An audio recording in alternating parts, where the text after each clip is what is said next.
You wake up one day feeling ready, focused, motivated. You tell yourself, today is the day. You are finally going to get your life together. You plan to wake up early, eat better, work harder. Maybe start that habit you have been putting off for months. And for a few hours it works. You feel driven. You get things done. Then the next day comes, and the feeling is gone.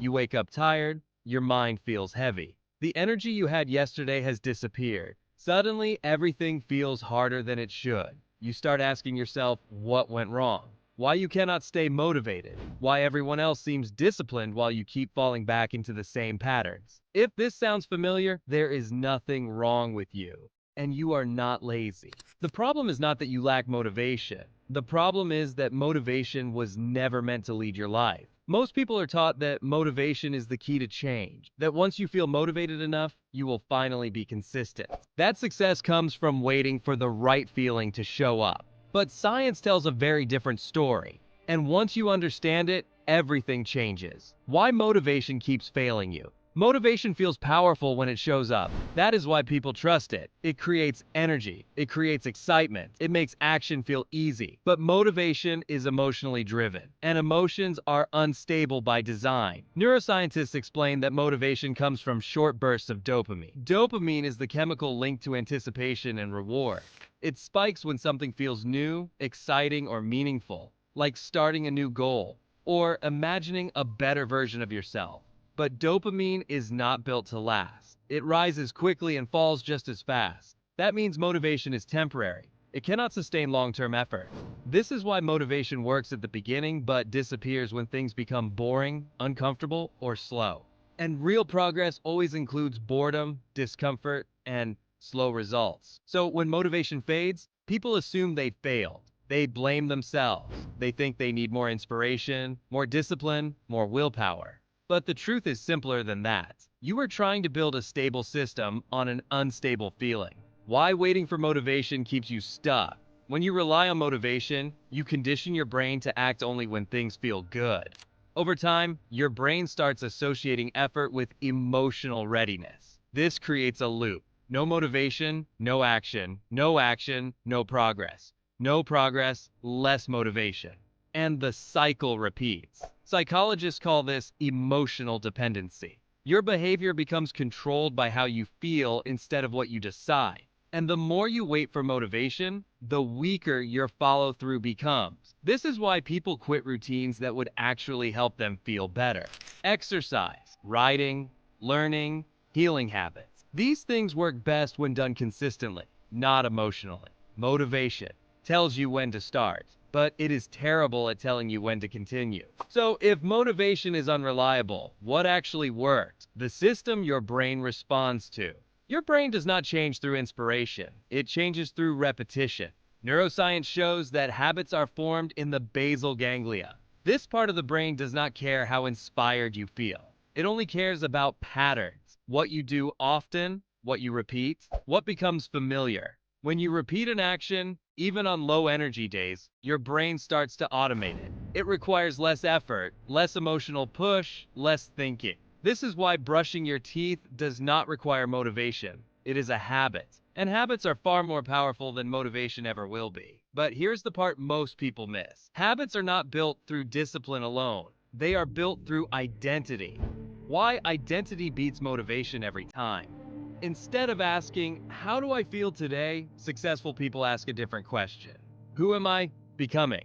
Identity-based behavior is when you act in alignment with the person you believe you are, not how you feel in the moment. For example, a motivated person says, I will work out when I feel like it. An identity-driven person says, I am someone who moves my body daily. The second person does not need motivation. Their behavior is tied to self-image. And your brain works very hard to stay consistent with how you see yourself. Psychologists call this cognitive consistency. Your brain wants your actions to match your identity. When they align, behavior feels easier. When they do not, discomfort shows up.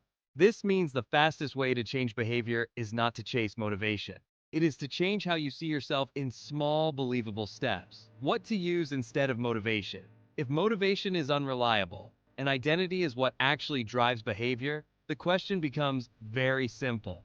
What do you do on an ordinary day when nothing feels exciting? You do not wait. You use systems. Systems are not complicated routines or strict schedules. They are small rules you follow even when you feel tired, distracted, or uninterested. A system removes decision making. You do not wake up asking if you feel like doing the thing. The decision was already made earlier. Think about how you brush your teeth. You do not need motivation.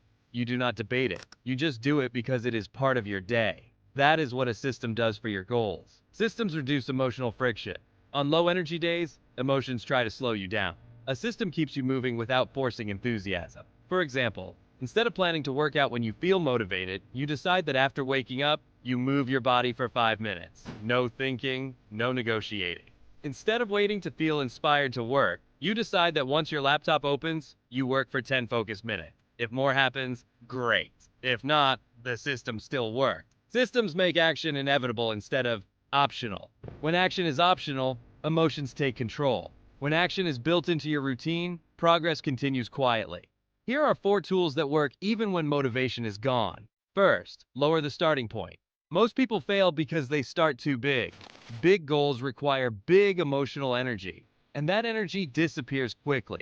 Instead, create a version of the habit that feels almost too easy. Something you can do even on your worst day. 5 minutes of movement, 1 paragraph of writing, 1 small action. When the barrier is low, consistency becomes possible, and consistency is what rewires your brain. Second, anchor habits to existing behavior. Your brain loves patterns. Use that. Attach new habits to things you already do. After brushing your teeth, stretch. After making coffee, plan your day. After shutting your laptop, take a short walk. This creates automatic cues. You stop relying on motivation and start relying on routine. Third, track behavior, not mood. Stop asking yourself how you feel. Start tracking what you did. Mood is unpredictable.